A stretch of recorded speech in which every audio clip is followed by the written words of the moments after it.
punya simpanan amal kebajikan yang tidak ada manusia yang tahu.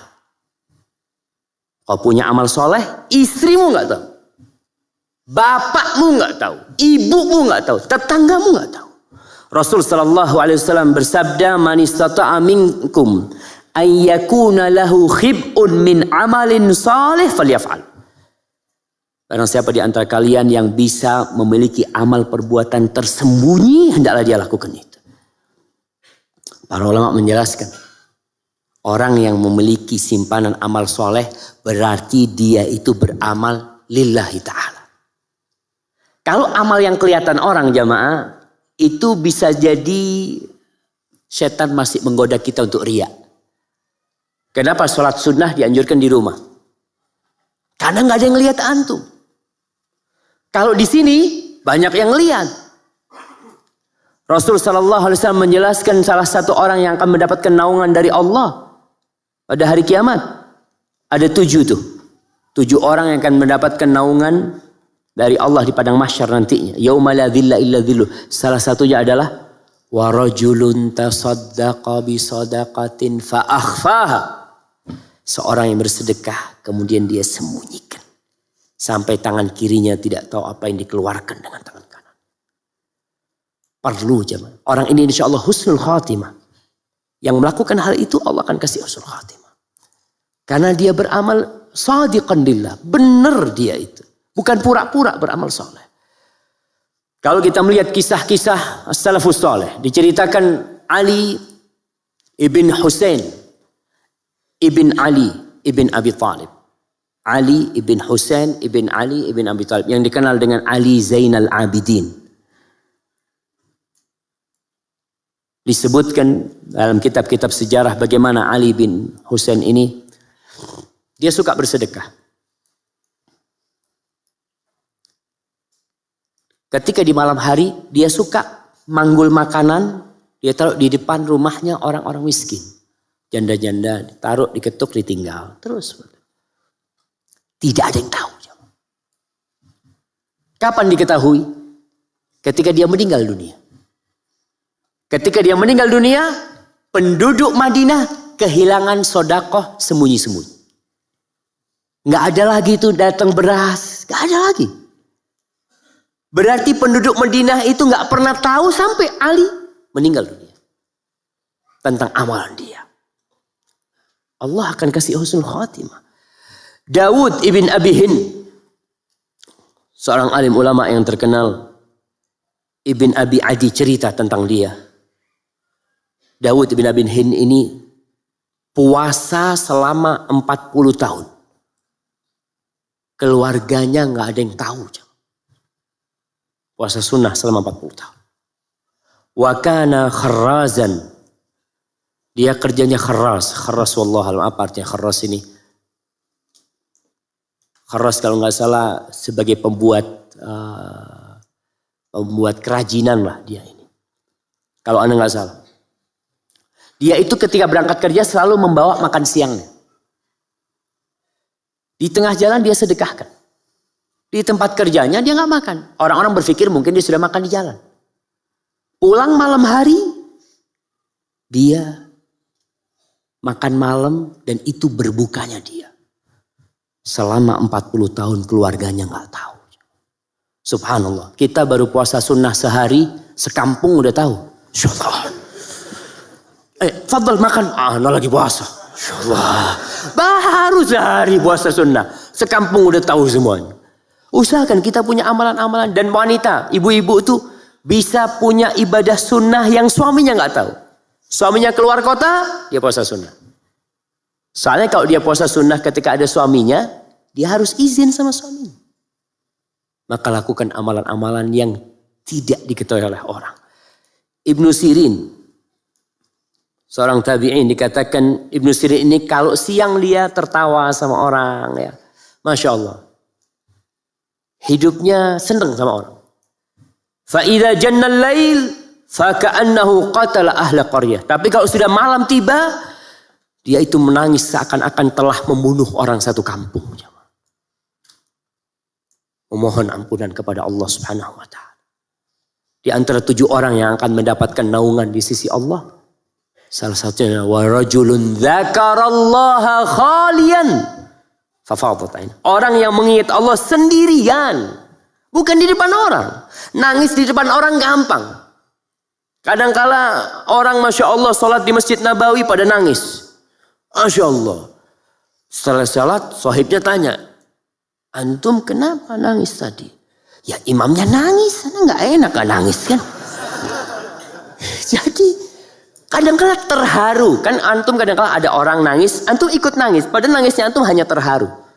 Yang di hadis ini disebutkan menangisnya itu karena takut kepada Allah. Bukan karena terharu. Orang cerita tentang orang tua. Pidato tentang orang tua. Kemudian menangis. Menangisnya itu karena apa? Haru. Karena dia ya Allah ya. Kalau takut sama Allah. Wallahu a'lam bishawab. Tapi yang jelas. Antum harus punya amalan yang tidak ada orang yang tahu. Imran bin Khalid. Bercerita bahwasanya Muhammad bin Wasi. Salah seorang alim ulama subhanallah. Yang dikatakan Muhammad bin Wasi ini. Kalau dia berdoa tentara itu aman sudah. Muhammad bin Wasi kalau dalam peperangan. Pernah dalam satu peperangan. Ada salah seorang panglimanya tanya, mana Muhammad bin Wasi? Carikan dia. Cari Muhammad bin Wasi sedang berkomat kamit. Dengan tombak dia pegang. Dan dia menunjuk ke langit. Apa kata panglimanya? Jarinya. Ibn Wasi ini lebih aku cintai daripada 1000 tentara. Apa yang dia lakukan? Allah kabulkan doa dia. Imran bin Khalid cerita. Sesungguhnya ada orang. Katanya Muhammad bin Wasi. Ada orang yang menangis selama 20 tahun. Istrinya gak tahu. Dia nangis satu kasur jamaah. Istrinya gak tahu. Kadang-kadang kita kalau nangis, Masya Allah. Kapan menangisnya? Menangisnya mesti kalau kena musibah. Ditinggal mati anak menangis. Bangkrut nangis. Sakit nangis. Gak pernah kita nangis karena Allah Subhanahu Wa Taala. Maka perlu kita berpikir. Selama hidup kita, berapa kali nih kita nangis karena Allah? Hitungan tuh. Ada orang-orang yang selama hidupnya gak pernah nangis karena Allah. Maka kalau gak bisa, kita harus menangis. Kenapa Anda gak bisa nangis? Karena tangisan itu salah satu tanda kelembutan jiwa seseorang. Ibnul Mubarak bercerita tentang Imam Malik. Kata Ibnul Mubarak, Imam Malik ini, ma ra'aitu ahadan irtafa'a mithla Malik. Aku gak pernah melihat seorang yang bisa lebih tinggi dari Imam Malik. Dari sisi keilmuan, kehormatannya, kewibawaannya, harismatiknya, Masya Allah. Kata Ibnul Mubarak, laisa lahu kathiru salatin wala siyam. Aku kalau melihat dia itu gak banyak sholat sunnahnya, gak banyak puasa sunnahnya. Tapi kayaknya nih, dia itu memiliki sarirah. Memiliki sebuah amalan tersembunyi yang gak ada orang yang tahu. Allah angkat.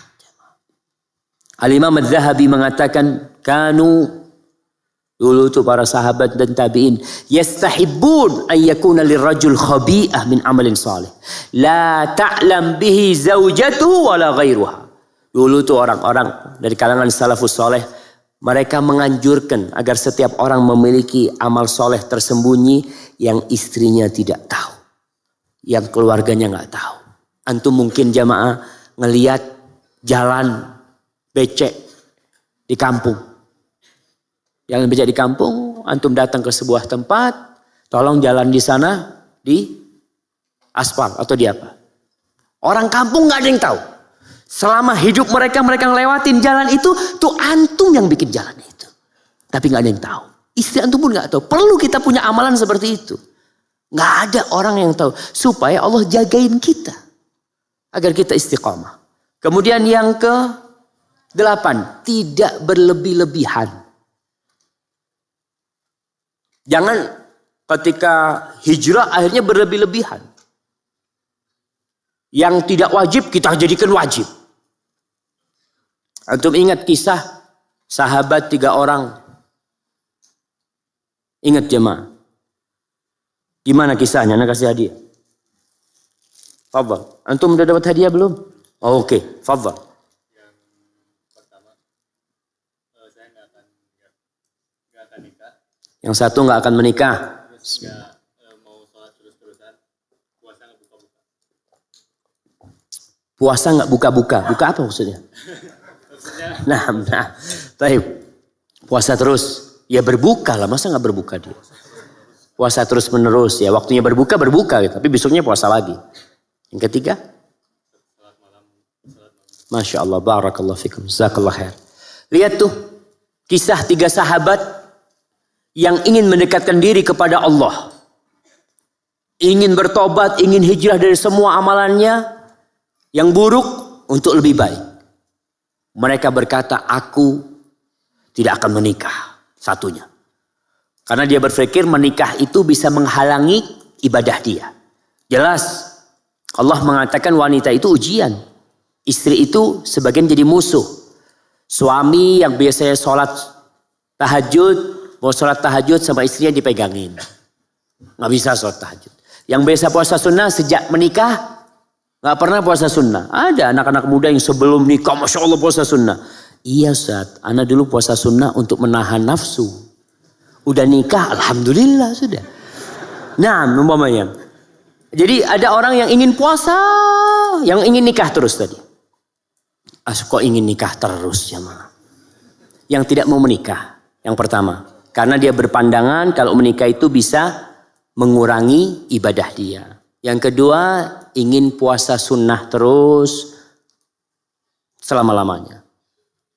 Yang ketiga, ingin sholat malam terus-terusan dan tidak tidur. Apa kata Rasulullah SAW? Nabi melihat ini nggak benar nih.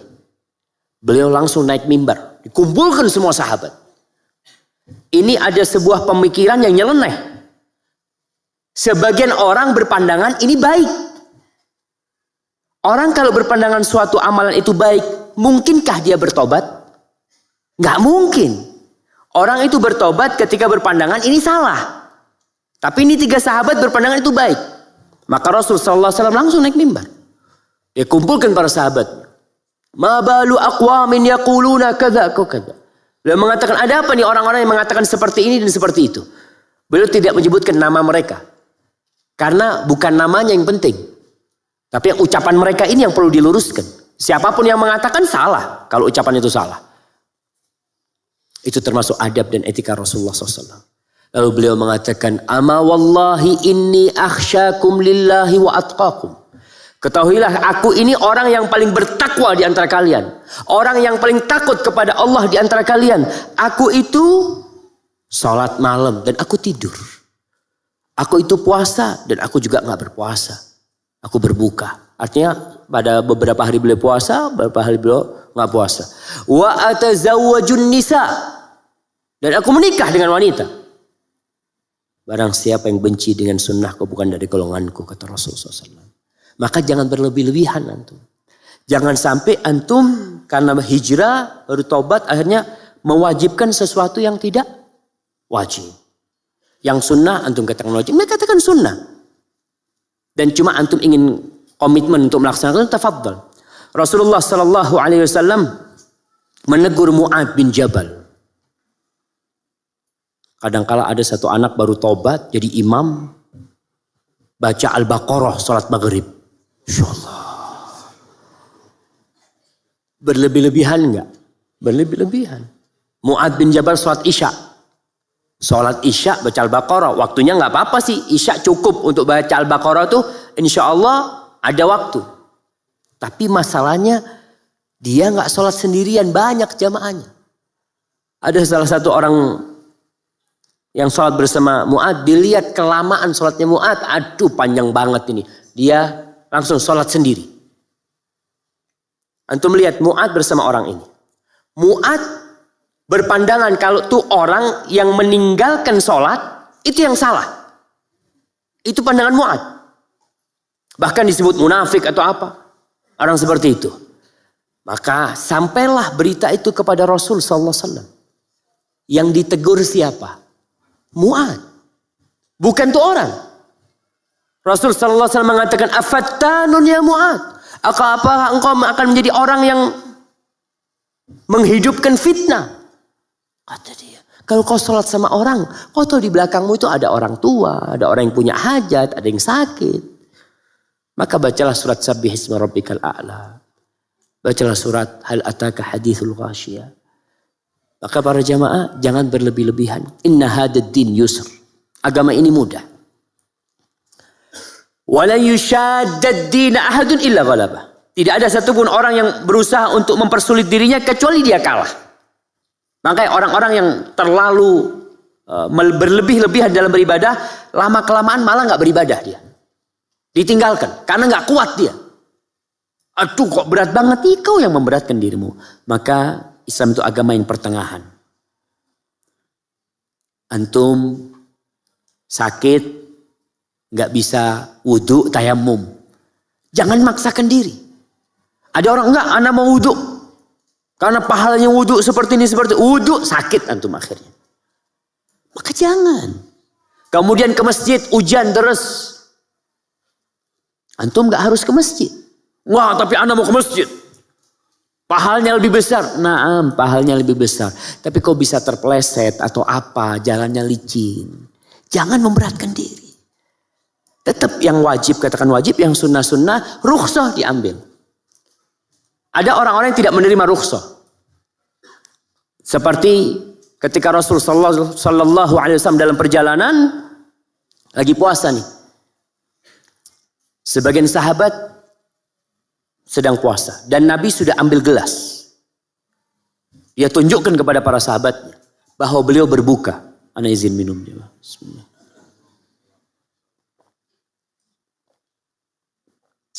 Beliau tunjukkan beliau minum. Sebagian sahabat tetap tidak mau berbuka. Marah Rasulullah SAW. Itu rukhsah. Dan ini kondisi mau perang. Kita butuh kekuatan. Disuruh berbuka mereka sama Rasulullah SAW. Orang sakit nggak kuat puasa jangan puasa. Musafir, antum dalam perjalanan, ada jemaah umroh biasanya. Jemaah umroh itu berangkat umroh pas Ramadan. Ana pernah ikut. Pas berangkat, kita berangkat jam 2. Maghrib jam berapa? Jam 6. Naik pesawat, nggak maghrib jemaah. Karena pesawatnya menuju ke arah barat. Jadi mataharinya nggak tenggelam-tenggelam. Itu baru azan ketika sampai di Riyadh. Sampai di Riyadh itu kita kira-kira ya jam 6 waktu Saudi, jam 10 waktu Indonesia. Sebagian jamaah akhirnya tepar karena memaksakan diri untuk berpuasa. Jangan. Kalau ingin istiqomah, berusahalah. Khairul amali adwamuhu wa in qalla. Sebaik-baiknya amalan itu yang berkesinambungan walaupun sedikit ya. Antum sholat malam kuatnya 3 rakaat lebih baik daripada antum sholat 11 rakaat cuma 7 hari. Setelah itu antum nggak anu lagi. Ada orang yang puasa Daud, ana mau puasa Daud, bismillah. Puasa Daud sebulan. Alhamdulillah. Habis gitu nggak pernah puasa lagi. Lebih baik mana dengan yang puasa Senin Kemis? Tapi terus dia puasa Senin Kemis.